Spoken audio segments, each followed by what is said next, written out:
If you've ever walked out of a doctor's office holding a piece of paper that said everything looks normal while you still feel like garbage, you're not crazy. You're not lazy, and you're not making it up. You're being measured by a panel that was never built to find what's actually wrong with you. Today, I'm walking you through the 4 labs I'd run on every man over 30. 3 of them your doctor probably won't order, and I'll show you exactly what mine came back as. Here's the deal. Standard physicals run a blood pressure check, a CBC, a metabolic panel, maybe a TSH. They're optimized to catch what kills you fast. Heart attack, stroke, diabetes, that's symptom management at the population level. They're not built to find the root of why one specific man is foggy at 2 p.m., soft in the mirror, low energy, low libido, and getting told he's fine. These 4 labs are. Each one tells you something the standard panel can't, and I'll show you exactly what mine revealed. Everything I say is documented, studies linked in the description. Let's go. Quick framing before we get into the labs themselves. I want to be really clear. The standard panel isn't wrong. It's incomplete. It was designed to catch the conditions most likely to kill the most people the fastest. High blood pressure, high cholesterol, diabetes, and the protocol for those is the same thing my last video was about. Management. Manage your blood pressure forever. Manage your cholesterol forever. Manage your blood sugar forever. The standard panel is built around the word forever. It's a symptom management tool. The 4 labs in this video aren't there to add to your management. They're there to find the root, so you don't need the management. They're not 4 random recommendations. They're a system. Lab 1, GI map. My GI map came back showing low-grade H. pylori, Klebsiella at 20 times the upper limit, Morganella at 30 times the upper limit, and keystone bacteria sitting at the floor of the reference range. None of that would have shown up on my standard panel my doctor would have ordered because there isn't a stool test on a standard panel. There isn't a microbiome test on any routine physical anywhere. And given how upstream the gut is to everything else, inflammation, hormones, mood, thyroid conversion, immunity, that's a stunning omission. Here's what the GI map does. It's a stool test. You collect a single sample at home, mail it in. It uses quantitative PCR to detect over 90 different microbial targets plus 9 categories of intestinal health markers. The markers that matter most for a man over 30.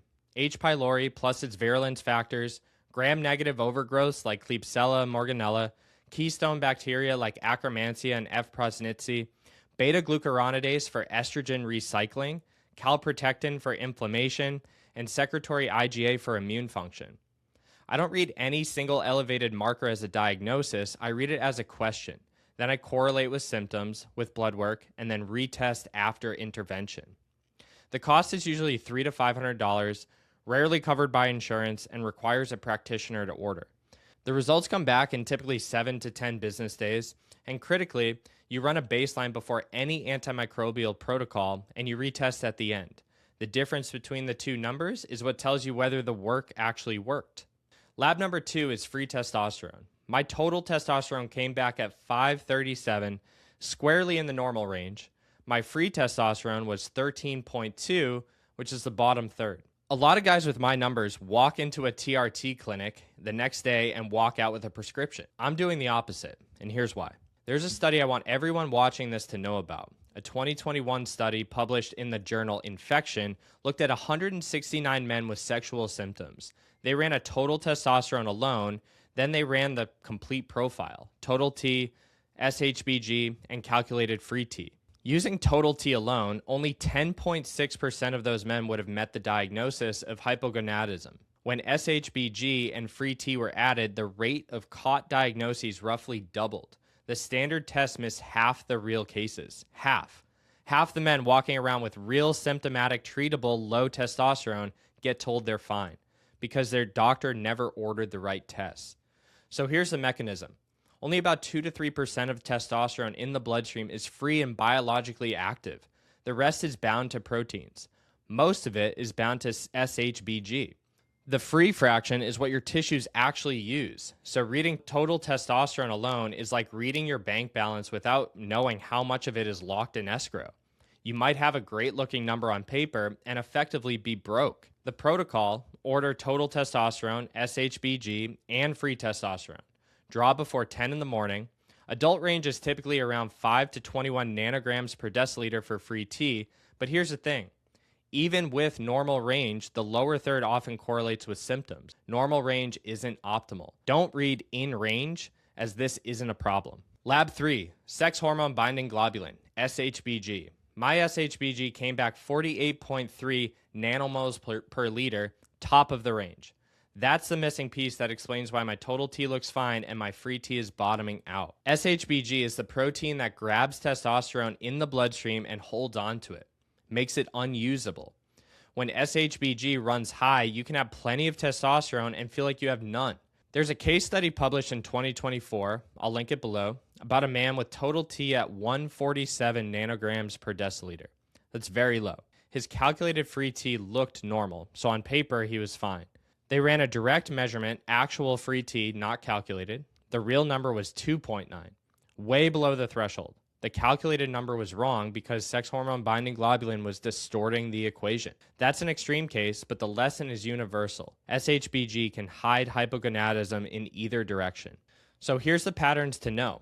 Low SHBG, below 20 nanomoles per liter, often correlates with obesity, insulin resistance, fatty liver, metabolic syndrome, while high SHBG above 50 often correlates with alcohol use, liver inflammation, aging, hyperthyroidism, and low estrogen clearance. And SHBG is one of the markers most likely to change quickly when you fix what's upstream. So it's a great retest marker after 60 to 90 days of any liver or gut protocol. Lab 4, free T3. Most physicals run TSH, thyroid stimulating hormone, and call thyroid evaluation done, which is like checking the dashboard of your car and never looking at the engine.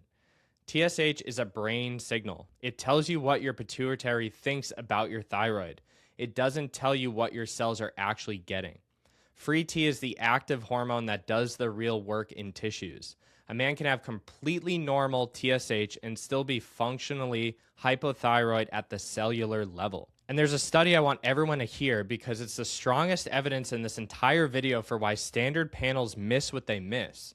Under inflammation, stress, dieting, or chronic illness, serum T3 can drop 30%, still appearing in the normal range, while tissue T3 drops 70 to 80%.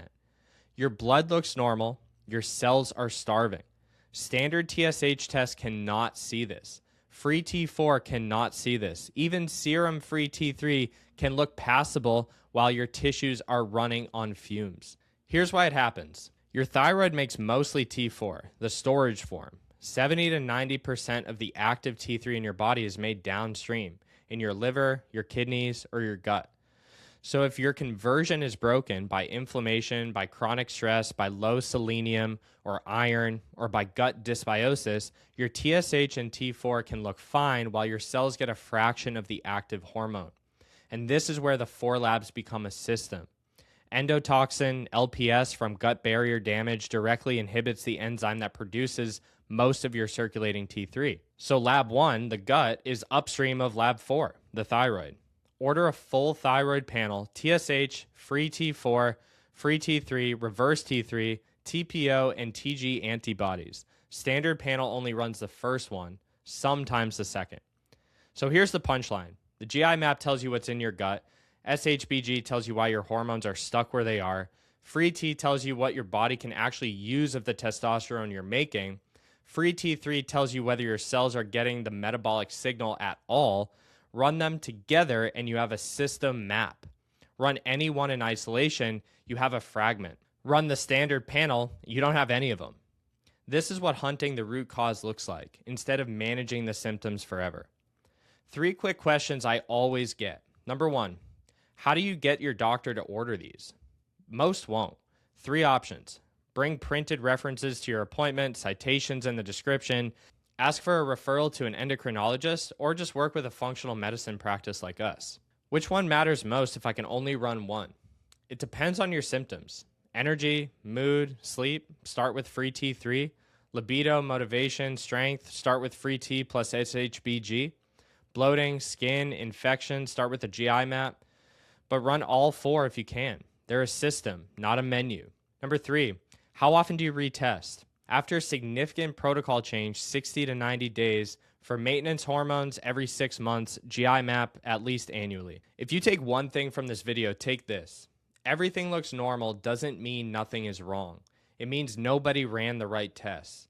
I put all 4 labs with reference ranges, ordering codes, and what each one tells you that the standard panel can't into a free 1-pager. Link in the description. Subscribe if you want to follow what these numbers actually look like when you start moving them, because the next video is the one where I open up about my retest and show you what I've changed. Gut first, everything else follows.